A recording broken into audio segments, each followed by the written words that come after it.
Hello and welcome to Systems Integration. In the last session, we defined the system and discussed the different types of systems. We also addressed the importance of studying and analyzing surrounding components from a systems point of view, which was called systems thinking approach.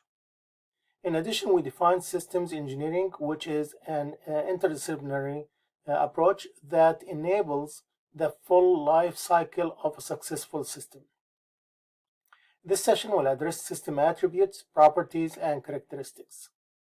Although these terms are very close to each other, in some systems it might differ in other systems.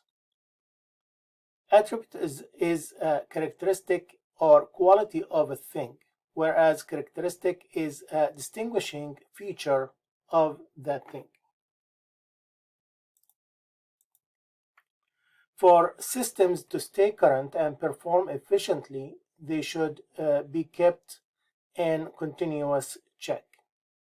The continuous check will assist in finding issues, concerns, delays, problems, or bottlenecks.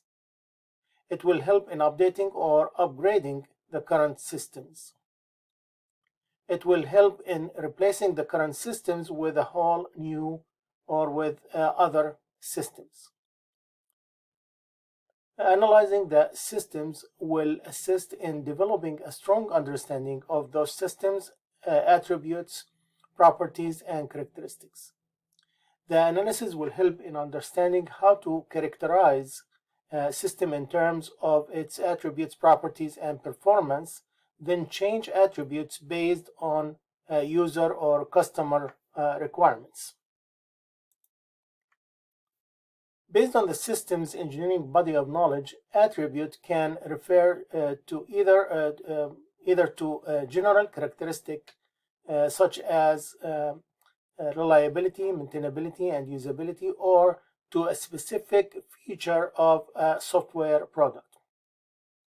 The IEEE defined an attribute as an inherent property or characteristic of an entity that can be distinguished qualitatively and quantitatively by human or automated means. You can see from the definition the close relationship between attributes, properties, and characteristics. Attributes are common across natural and man-made systems and will be used as a checklist for system specifications by system developers. System engineers will use the checklist or the same checklist to confirm the adequacy of system specifications and identify the gaps between those specifications and user requirements. For example, maintainability is an attribute, but to maintain the system, we need to look at the following characteristics, like boundary, subsystems, interrelationships, the interrelationship between the subsystems or the components, the complexity of the system, and the structure of that system. Same applies to other systems attributes such as reliability, productivity, effectiveness, and efficiency. Reliability can be considered as an outcome, and resilience and character will be the way to achieve those outcomes. And again, in some companies or some systems, attributes and characteristics will be used interchangeably, which will be based on the culture and the key terms used in that company.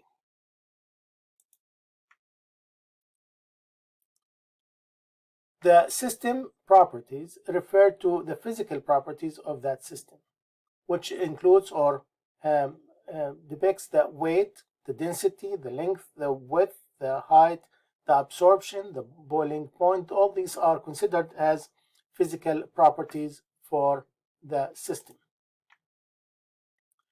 Characteristics refer to qualities that can be used to describe and document a system. Some of the common characteristics are components of the system.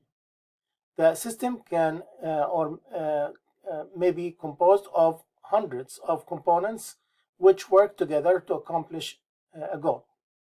Boundary The large number of interconnected components require a boundary to think of them as a system. You have to contain them in certain area or certain limit, and that's the boundary.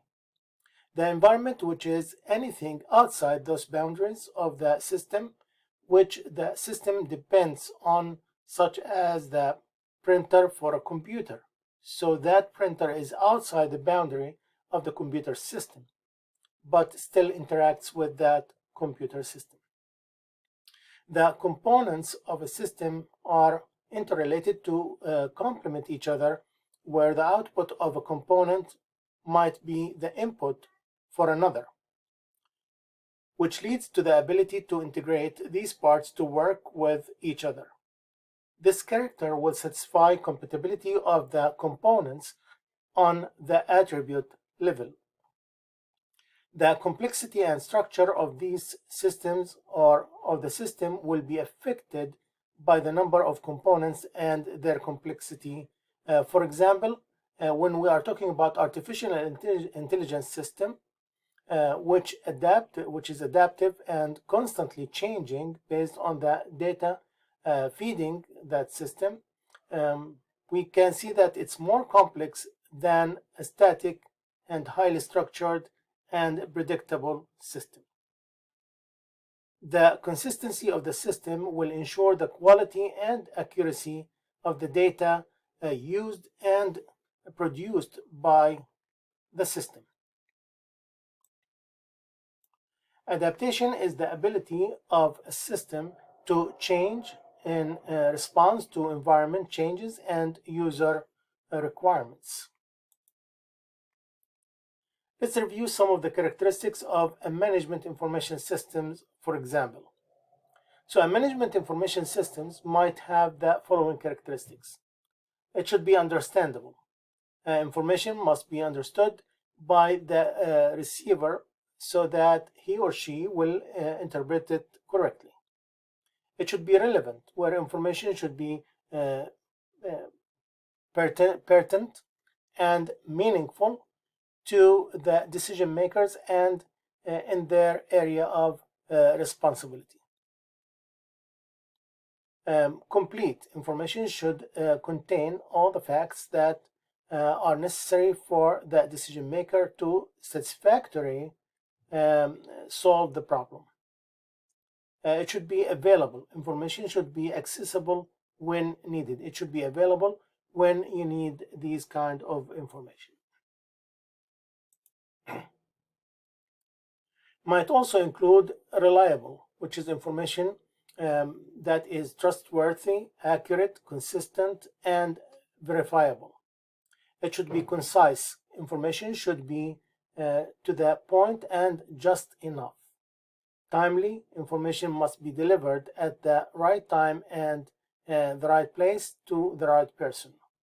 And cost effectiveness or effective, which is at that point you need the information to be within certain cost or within certain budget to address the problem or to solve the problem. So you need a solution, but within budget. Although some systems might be classified under the same category, the sum of systems attributes, properties, and characteristics uniquely distinguish those systems from each other.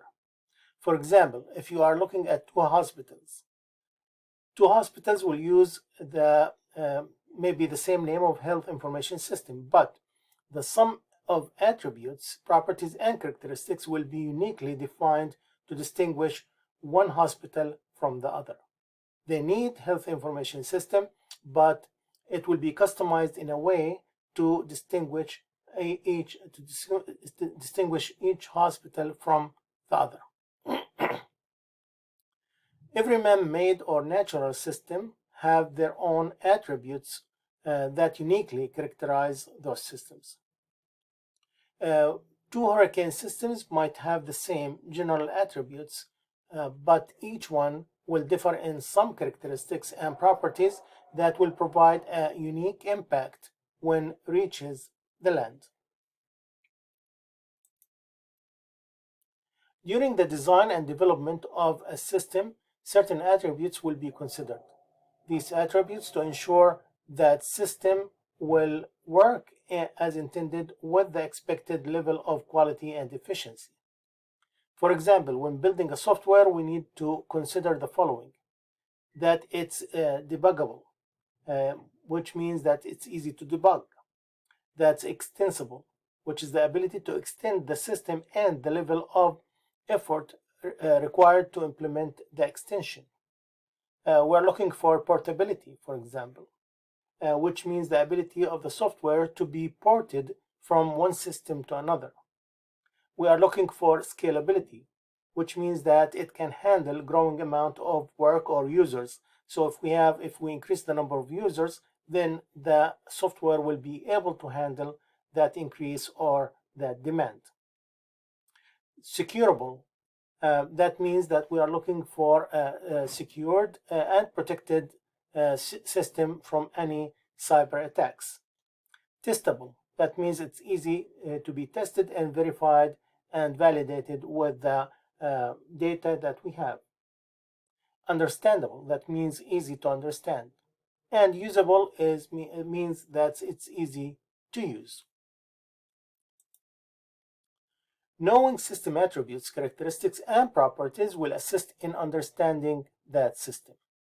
So in the next session, we will address user or system and system requirements. And we will see that collecting requirements and comparing that with existing system attributes characteristics will assist in identifying system issues. So we need to understand the current system. We need to know what are the attributes and characteristics of the current system, so we can adjust or change as needed. It will assist in identifying the gap between the existing system and the required system, or the upgraded or the updated system. So that will be all for this session. If you have any questions, please let me know. Thank you and have a great day.